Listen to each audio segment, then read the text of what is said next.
Welding division. So the south half of this building was used for a program that was separate from the agriculture diploma. You could do a 1-year or a 2-year program in power and equipment. Mostly though, I think it was a 1-year program in welding, and you could do a 2-year program in power and equipment, largely agricultural mechanics. But power and equipment was the division within which the mechanic program and the welding program took place. The rest of the power and equipment teaching went on the other side of the road. There's another separate building there that was the Power and Equipment Center. But in this welding part, there was a lot of brand new equipment purchased about 5 or 6 years before we were closed down, and it could have been sold off. I never really heard. Industrial Welding and Fabrication, that was the name given to the welding program. Not only did it involve the skill of welding, but the fabrication of metal items that are of some use. The fabrication part, the coming up with the ideas, I want to be able to accomplish this, so some sort of structure will help me do that, and design it and build it.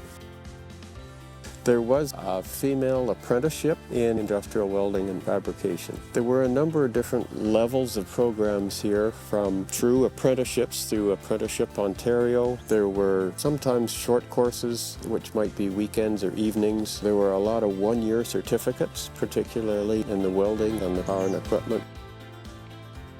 And there were 2-year diplomas in agriculture, in horticulture, in food and nutrition, and equine studies. And then we even had the first 2 years of a degree program in equine studies from 2007 until we closed in 2015. The north half of that building was largely used for machinery storage. That building reminds me of a number of buildings I've seen on Agriculture Canada research stations. Again, it will date from the 1920s, and that was a typical formation of a pig barn. In the years I was here, from 94 on, it had a variety of different types of livestock in it. We never had a program with a lot of pigs, but dairy calves were kept in there. I had sheep in there at one time, pigs. That was a typical ventilation system at one time. The windows would have been openable and moist air went out the top. There was no manure removal system in that building. It would have been all done by hand and wheelbarrow. Regular full-time employees was somewhere around 80.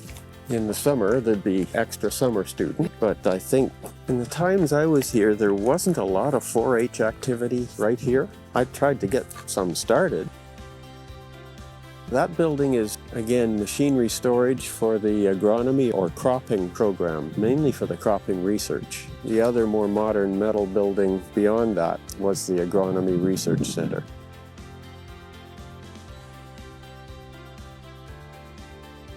There's a old farmhouse that one college employee lived in for most of the time the college was open. That was where the herbicide building was. So they stored and mixed herbicides in there.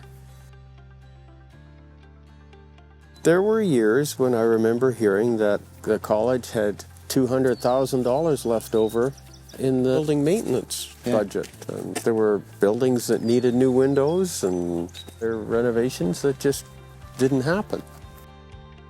You see where there's a line of dead trees there? The area had the worst drainage is over that way. It's the other side of the creek. The lights, there's a pedestrian walkway. Paved walkway was made for student security going to and from the horse barn at night, because the residences were over there. Parking lot lights were on for years after the college closed.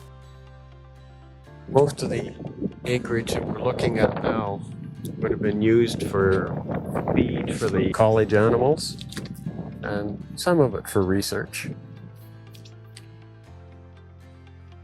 Most of the complaints from the farming community were in the dairy facility, where farmers had contributed hundreds of thousands to purchase the robotic milking system. And then it just sat there. It could still be in the building.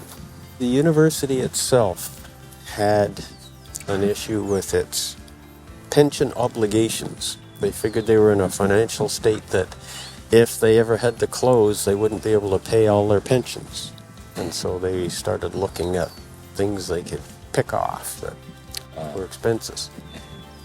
The individual college finances were in the black.